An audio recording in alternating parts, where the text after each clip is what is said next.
Olá, seja bem-vindo a mais um vídeo com resolução de exercícios. Nós temos aqui uma lista sobre energia e trabalho com 20 atividades. No primeiro vídeo será disponível a resolução das atividades de 1 a 10 e no segundo vídeo de 11 até 20. A primeira questão traz um prédio e um guindaste. Esse guindaste tem como objetivo destruir esse prédio. E, bom, nesse guindaste há um pêndulo formado por um cabo de aço L e por uma esfera de ferro de massa M maiúsculo. Ele traz aqui algumas informações importantes, como, por exemplo, a aceleração gravitacional G, o comprimento do arco formado pela esfera S, a altura em relação ao ponto onde vai colidir com o prédio H minúsculo, a altura em relação ao chão H maiúsculo, o cabo tem comprimento L maiúsculo e ele pergunta qual é a máxima energia disponível em uma colisão. Bom, a máxima energia disponível está muito relacionado com o conceito de conservação de energia.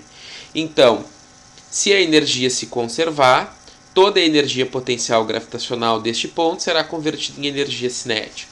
A energia potencial gravitacional naquele ponto, basta a gente aplicar a equação que a gente conhece. Energia potencial gravitacional é igual a massa. Aqui, como nós temos uma esfera e ele chamou essa esfera de massa M maiúscula, eu vou substituir no lugar da massa um M maiúsculo, vezes a aceleração gravitacional, que o exercício me indicou usar a letra G, vezes a altura. Muito cuidado, porque a altura, gente, é esse H minúsculo aqui. É a altura do desnível que a bola vai sofrer. Não é o H maiúsculo. O H maiúsculo é a altura em relação ao solo. Então aqui eu vou substituir por um H minúsculo. Vou voltar de novo a tela inteira e vou observar a alternativa correta, que é a letra D. Muito cuidado para não confundir na hora da resolução com o H, nem com o L, nem com o S. O S é a trajetória, o H é a altura em relação ao solo e o L é o comprimento do cabo, que nesse caso aqui não entra em nada no nosso sistema conservativo, não entra na nossa conta. A máxima energia disponível, mgh, que será integralmente convertida em energia cinética nesse ponto, se o processo for um processo conservativo, se houver conservação de energia. Vamos para a questão número 2. A questão número 2 diz o seguinte: as gravuras de Escher, mostradas a seguir, apresentam situações em que as imagens tridimensionais projetadas no plano provocam a ilusão que retrata a violação de um dos princípios da física.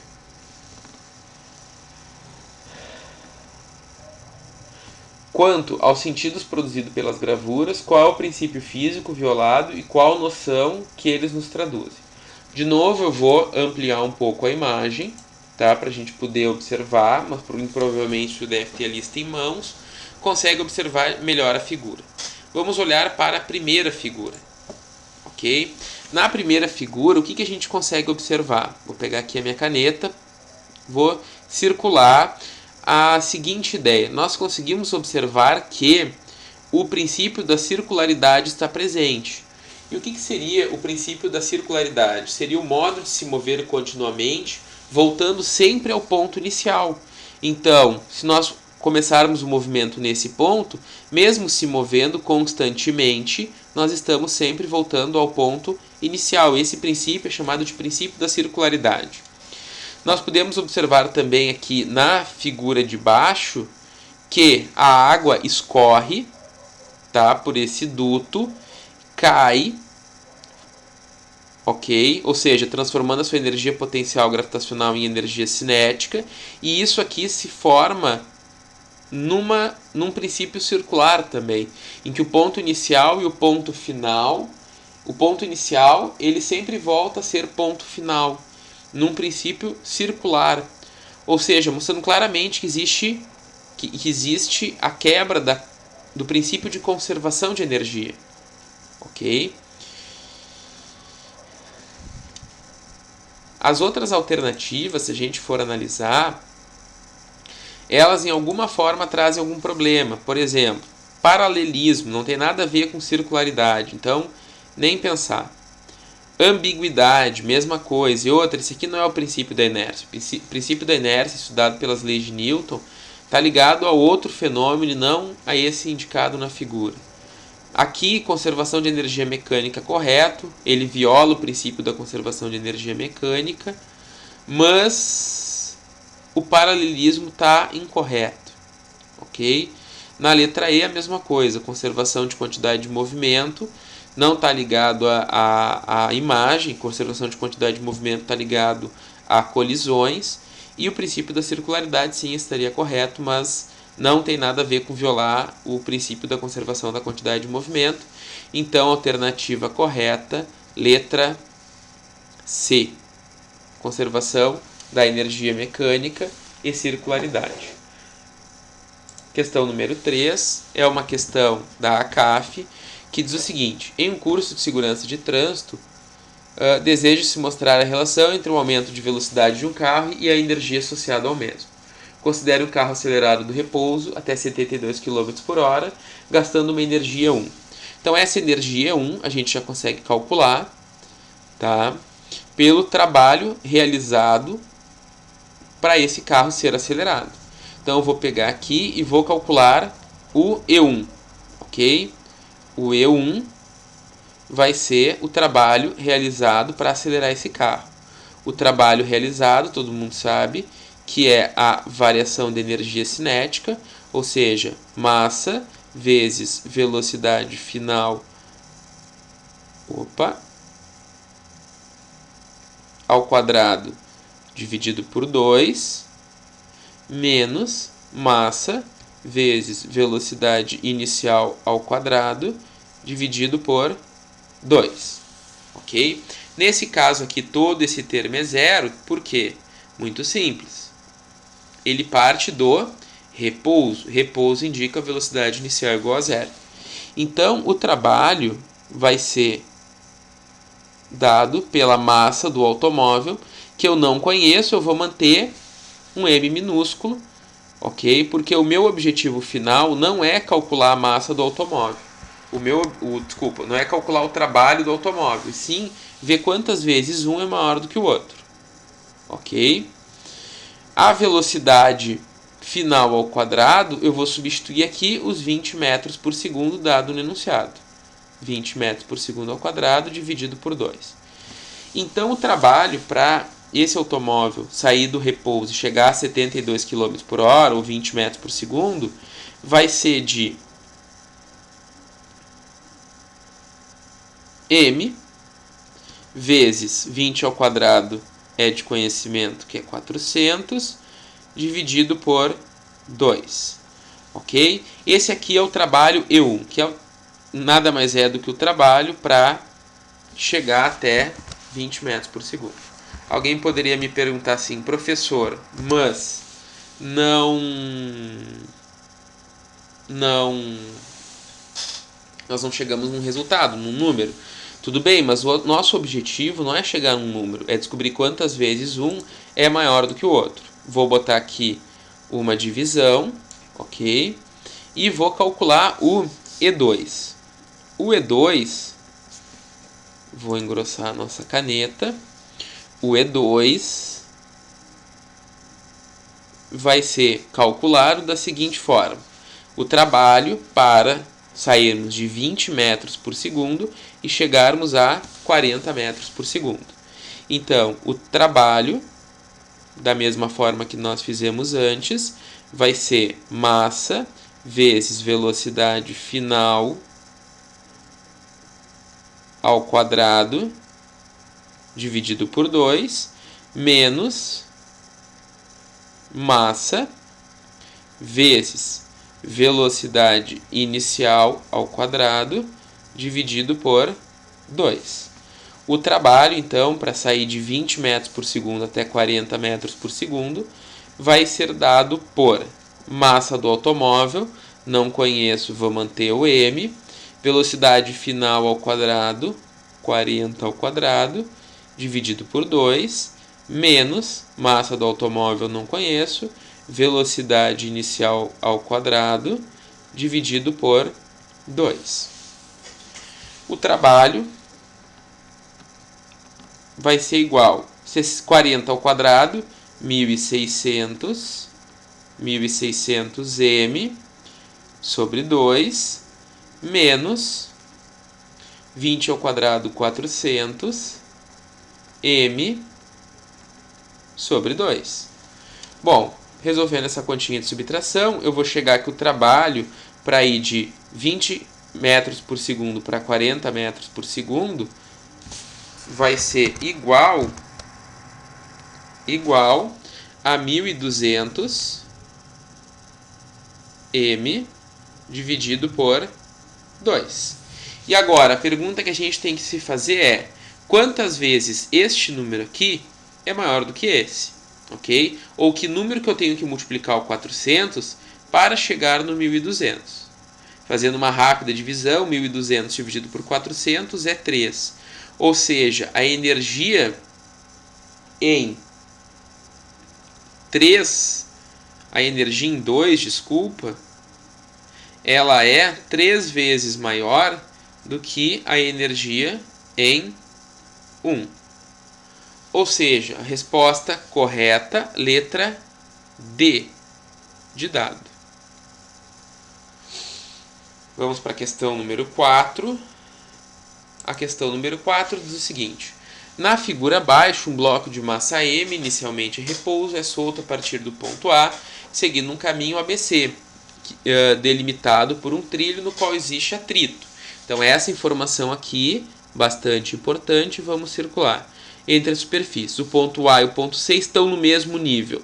Outro ponto importante da questão. Com relação ao movimento executado sobre os trilhos, assinale o que for correto. A primeira afirmativa diz o seguinte: a segunda lei de Newton não pode ser aplicada a esse movimento, pois nele atuam forças dissipativas. Errado, as leis de Newton têm validade mesmo se atuarem forças dissipativas. A2. O trabalho realizado pela força de atrito durante todo o percurso reduz a energia mecânica do sistema. Ótimo, ela atua como força dissipativa, reduzindo a energia. A afirmativa 2 correta. 4. A energia potencial gravitacional do bloco não é conservada durante o movimento. Correto. Por que não é conservado durante o movimento? Porque, primeiro, esse movimento ele tem atrito, ok? Mas mesmo que não tivesse, a energia potencial gravitacional diminuiria à medida em que a altura em relação ao ponto B diminuísse, porque ela simplesmente está se transformando em energia cinética. A afirmativa 8. O bloco certamente não atingirá o ponto C. Correto também. Por quê? Porque se aqui a velocidade inicial é igual a zero, e ele perder energia mecânica ao longo de toda a trajetória, quando chegar nesse lado, com certeza ele não atingirá o ponto C, pois parte da energia mecânica foi perdida ao longo do trajeto. Então ele vai chegar a um ponto abaixo do ponto C. Na questão número 16, diz que ao passar pelo ponto B, o bloco tem velocidade máxima. Essa afirmativa está correta, por quê? Porque ele transformou toda a energia potencial gravitacional em energia cinética, que nesse ponto B é máximo. Então, a energia cinética no ponto B é máxima. Ok? Pela soma, 2 com 4 dá 6, com 8 dá 14, com 16, 30. Então, a soma correta aqui, 30 pontos. Bom, vamos para a questão número 5, que diz o seguinte: sobre a energia mecânica e a conservação de energia, assinale o que for correto. A afirmativa número 1, desculpa, minha tela saiu do lugar, ela diz o seguinte: denomina-se energia cinética a energia que um corpo possui por estar em movimento. Essa afirmativa está correta. A energia cinética é uma energia associada a um movimento. A questão 2 diz o seguinte: pode-se determinar a energia potencial gravitacional, a energia que um corpo possui por se situar a uma altura acima da superfície terrestre. A afirmativa 2 está correta, porque a energia potencial gravitacional é uma energia mecânica de posição que depende da altura do desnível que ela se encontra. ok? A afirmativa 4 diz que a energia mecânica total de um corpo é conservada mesmo com a ocorrência de atrito. A afirmativa 4 está incorreta, porque a força de atrito ela pode atuar como uma força dissipativa, nesse caso fazendo com que o sistema perca energia mecânica. Então ela não se conserva, a afirmativa 2 correta, a afirmativa 4 errada. A energia total do universo é sempre constante, podendo ser transformada de uma forma para outra. Entretanto, não pode ser criada nem destruída. Questão 8 também é uma questão correta, pois esse é o princípio da conservação de energia. Deixa eu fechar minha tela aqui. Então, questão 8 correta. Questão 16. Quando um corpo possui energia cinética, ele é capaz de realizar trabalho. Também uma questão correta. De acordo com o teorema da energia cinética, o trabalho da resultante é sempre igual à variação da energia cinética. Ok? Nós temos aqui só que cuidar o seguinte. Então vamos tratar essa afirmativa como correta, mas nós temos que cuidar porque nessa afirmativa há uma imprecisão, pois em física o trabalho é realizado pela força que o corpo aplique, não pelo corpo. Tá? Então, o corpo em si não realiza trabalho, e sim a força relacionada a ele. Ok? Então, a soma aqui daria, vamos fazer a conta, 27. Isso?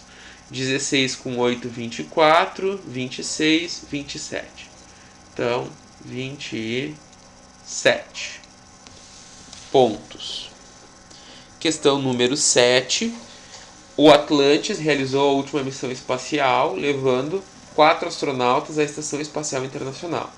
A Estação Espacial Internacional gira em torno da Terra numa órbita de aproximadamente circular de raio 6.800 km e completa 16 voltas por dia. Qual é a velocidade escalar média da Estação Espacial Internacional?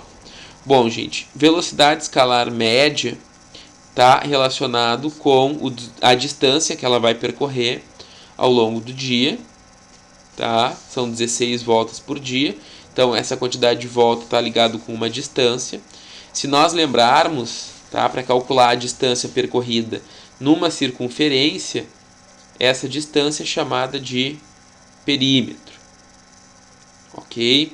O perímetro, para quem não lembra, é 2π raio. Deixa eu botar na ordem que eu falei. 2π raio. Ok? E, bom, então são 16 voltas. A trajetória que ela vai percorrer, eu vou chamar de distância. Essa distância é dada por 16 vezes o perímetro. Tá? Porque ao longo de um dia ela dá 16 voltas. Ok? Então a distância que ela vai percorrer vai ser 2 vezes 16, 32. Opa, já vou substituir aqui o 32. O π, nesse caso, eu vou usar 3,14, ele não me indicou nenhum valor que gostaria que fosse utilizado. E o raio da Terra, 6.800 quilômetros. Ok? Opa, vou voltar aqui para tela original. Resolvendo essa continha, vou chamar aqui a minha calculadora. Resolvendo essa conta, eu vou ter 32 vezes 3,14 vezes 6.800. Tá? Isso vai me dar um deslocamento, ou melhor, desculpa, uma distância diária percorrida de 683.264 quilômetros. 683.264 quilômetros. Por que a unidade é quilômetros? Porque o meu raio está em quilômetros. Para calcular a velocidade escalar, basta eu dividir essa distância, 683.264, por um dia em horas, 24 horas. Vou voltar aqui para minha calculadora e vou dividir o resultado disso por 24. Isso vai dar uma velocidade de 28.469, 28.469, aproximado, né? Não vou usar os números depois da vírgula, quilômetros por hora. Ok? Bom, essa questão ela pode ter alguma diferença de gabarito. Por quê? Porque é muito provável que a comissão que montou o vestibular, essa questão provavelmente é uma questão de vestibular, eles mandam usar π igual a 3 e não 3,14. Notem aqui que eu coloquei um 3,14. Tá? Isso é comum, enfim, cada banca usa o valor que deseja. Tudo bem? Eu usei 3,14. Muitas das bancas mandam usar 3. Então, vou colocar aqui velocidade de 28.469 quilômetros por hora. Tá? A letra B diz o seguinte: próximo da reentrada da atmosfera, na viagem de volta, o ônibus espacial tem velocidade de 8.000 metros por segundo e sua massa é de aproximadamente 90 toneladas. Qual a sua energia cinética? Lembrando, energia cinética é dado por mv² dividido por 2. mv² sobre 2. Então, nesse caso aqui, a energia cinética vai ser igual a massa, 90 toneladas. Toneladas para quilogramas eu multiplico por 1.000. 1.000 é 10 na 3. Vezes a velocidade ao quadrado, 8.000 ao quadrado, dividido por 2. Ok? Isso vai nos resultar numa energia cinética igual a... Vamos pegar aqui nossa calculadora de novo. Vamos botar ela um pouquinho mais para o lado para não nos atrapalhar. 8.000, desculpa, ao quadrado é 8.000 vezes 8.000, vezes o 90.000, 90 vezes 10 na 3, dividido por 2. Isso vai nos dar uma energia cinética de, vamos usar já em notação científica, 2,88. Vou arrumar aqui esse meu 2 e esse meu 8, que não ficaram legal.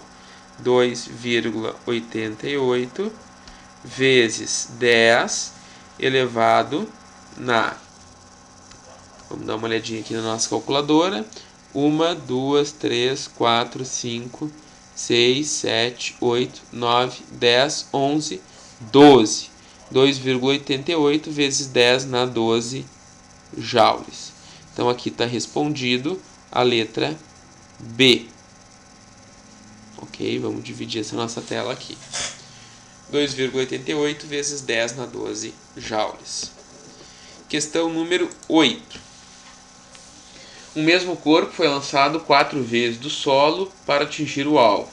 Ó, a figura, conforme as trajetórias 1, 2 e 3 e 4 mostradas na figura.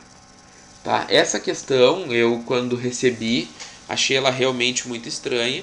Fui até o gabarito oficial, ela também é uma questão de vestibular, e eu descobri que ela foi anulada, e corroborando com aquilo que eu tinha imaginado. Por quê?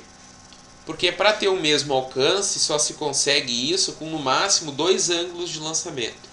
ou um ângulo quando esse ângulo for de 45 graus. Então é impossível fazer um lançamento com 4 trajetórias diferentes e eles chegarem no mesmo ponto. No máximo 2 ângulos diferentes conseguem atingir o mesmo ponto. Então essa questão aqui ela está anulada. Questão 8.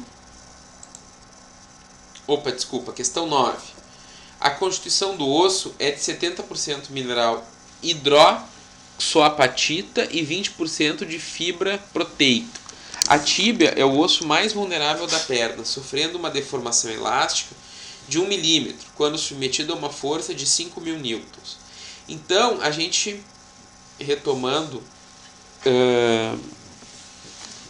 as equações de força, nós sabemos que a força, o módulo da força elástica, é calculado utilizando a seguinte expressão: a força elástica é K vezes X.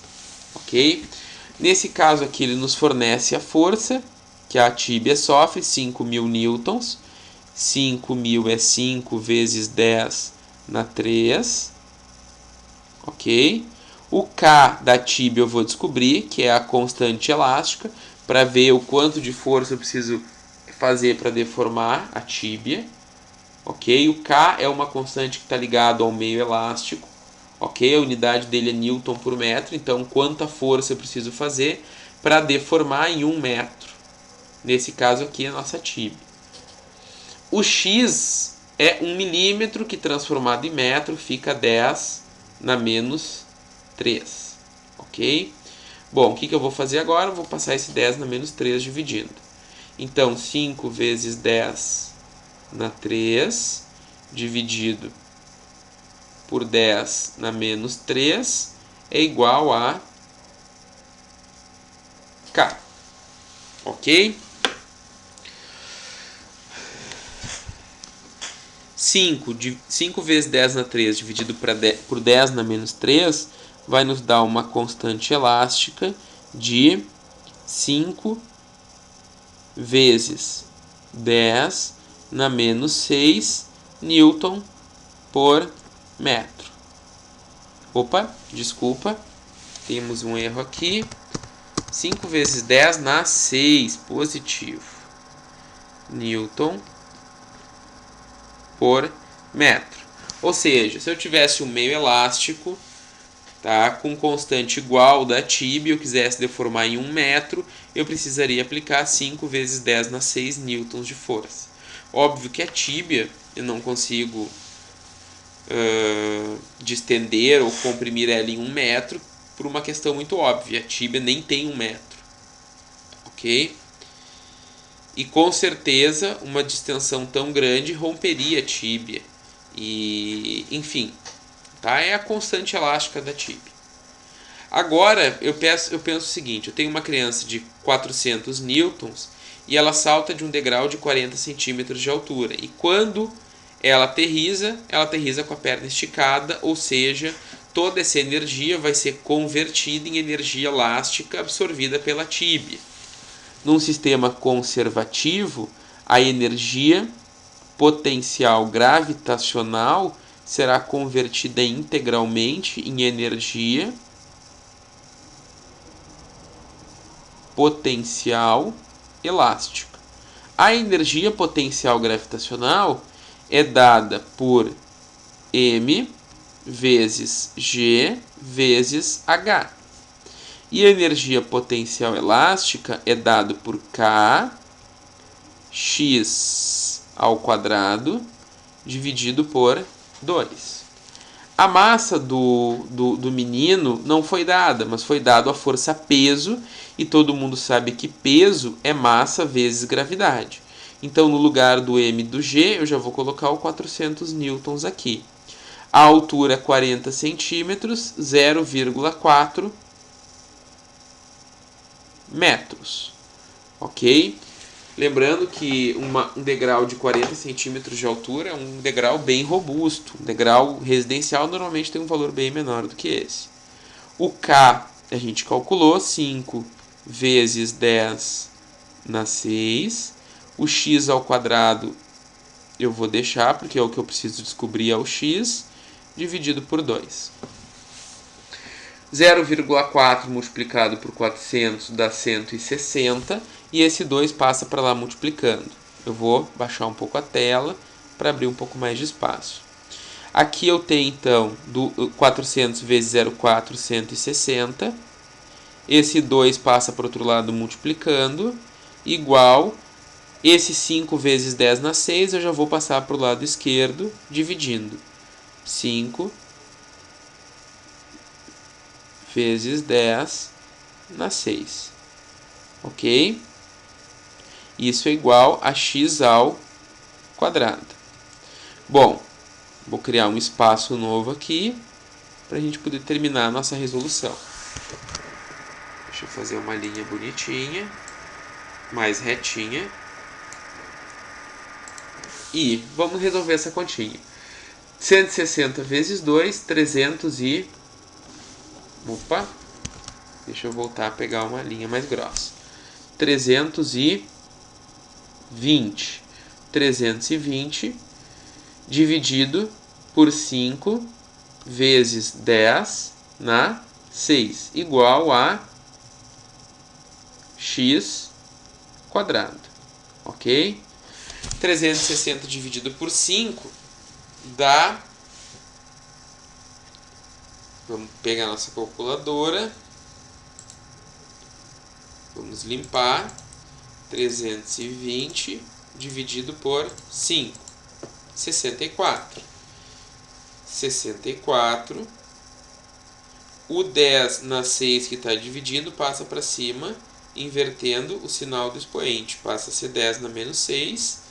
E como nós temos x quadrado e nós queremos descobrir o valor de x, nós vamos tirar a raiz disso tudo. Lembrando que a função inversa do quadrado é a raiz. Raiz de 64 é 8, raiz de 10 na menos 6 é 10 na menos 3. Deixa eu só arrumar aqui. 10 na menos 3. E isso vai ser o que deforma a tíbia do menino. 8 vezes 10 na menos 3 metros. Ok? 8 vezes 10 na menos 3 metros. Letra C. Tranquilo? Próxima questão. A questão número 10. Opa! Questão número 10.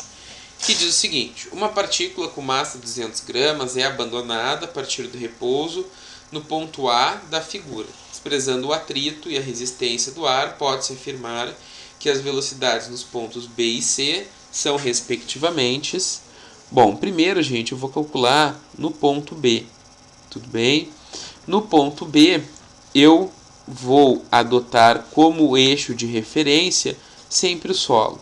Então, no ponto A, eu tenho uma energia potencial gravitacional, que vai se transformar no ponto B parte em gravitacional e parte em energia cinética. Então, no ponto A, eu tenho, vou botar um Azinho aqui, eu tenho energia potencial gravitacional.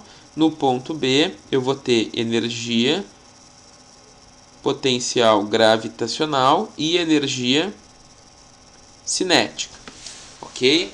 Num princípio conservativo, essa energia se conserva, então essa igualdade entre elas está válida. A altura no ponto A, 5,65 metros. Então, vamos começar pela equação. Energia potencial gravitacional massa, vezes a aceleração gravitacional, 10 metros por segundo ao quadrado, por se tratar de um movimento na Terra, a gente arredonda o G para 10. A altura, 5,65 metros. Ok? A energia potencial gravitacional do segundo ponto vai ser massa vezes gravidade vezes altura, que é 3,2 metros, mais a energia cinética, que nada mais é do que a massa do corpo vezes a vezes a velocidade ao quadrado. O senhor já está pensando na continuação, fica embaralhando. O que a gente pode perceber aqui, gente? Que essa transformação ela não depende da massa. Eu posso simplificar o E. 10 vezes 5,65 dá 56,5. Ok? 10 vezes 3,2 dá 32. E v quadrado sobre 2 eu vou manter. V quadrado sobre 2. Esse 32 está somando, passa para o outro lado subtraindo. Então, eu vou continuar aqui. 56,5 menos 32 vai ficar 24,5. 24,5 é igual a v quadrado sobre 2. O 2 passa multiplicando, logo v quadrado vai ficar igual a 49. V vai ser a raiz de 49. Raiz de 49 é 7 metros por segundo. Ok? Eu só tenho uma afirmativa que tem como velocidade no ponto B 7 metros por segundo, então resposta correta, letra A. Muito obrigado. Logo, no arquivo de vocês têm a resolução da parte 2. Muito obrigado de novo. Até mais.